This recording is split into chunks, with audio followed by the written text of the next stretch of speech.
পরিষ্কার ভাবে একটি কথা বলতে চাই, আজকের আলোচনার সভাপতি স্যারের মতো হবে না, প্রধান অতিথির মতো হবে না, মাহফিল কমিটির মতো হবে না, গোলাম রব্বানির মতো হবে না। আল্লাহর কোরআন যা বলবে গোলাম রব্বানি তাই বলবে, এতে কে খুশি কে বেজার ওইটা দেখার সময় নাই। কথা বলেন ঠিক কিনা? যুগে যুগে নবী রাসূলেরা দাওয়াতি কাজ করেছেন, তাদের দাওয়াতি কাজেও কাফের বেঈমানের বাধার প্রাচীর তৈরি করে দিয়েছিলেন। এরপর আল্লাহর পয়গম্বররা শত নির্যাতন জুলুম সহ্য করে বাধার প্রাচীরকে ভেঙে আল্লাহর জমিনে আল্লাহর পক্ষে মানুষকে দাওয়াত দিয়েছেন। কথা বলেন ঠিক কিনা? এই জমিনে কোরআনের প্রচার করতে গিয়ে, কালিমার প্রচার করতে গিয়ে মার খেয়েছেন বিশ্ব নবী, মার খেয়েছেন সাহাবায়ে কেরাম। ও বাংলার মুসলমান, আমরা তো সেই দেশের মানুষ যারা 1952 সালে ভাষার জন্য রক্ত দিয়েছিল, জীবন দিয়েছিল।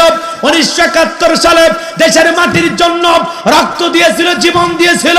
প্রয়োজন যদি হয় আল্লাহর জমিনে আল্লাহর দ্বীনকে প্রতিষ্ঠিত করার জন্য, কোরআনের সোনালী সমাজ কায়েম করার জন্য যদি নবীদের মতো সাহাবায়ে কেরামদের মতো বুকের তাজা রক্ত দিতে হয় দ্বীন প্রতিষ্ঠিত করার জন্য, কারা কারা দিতে রাজি? দুহাত তুলে আল্লাহকে একবার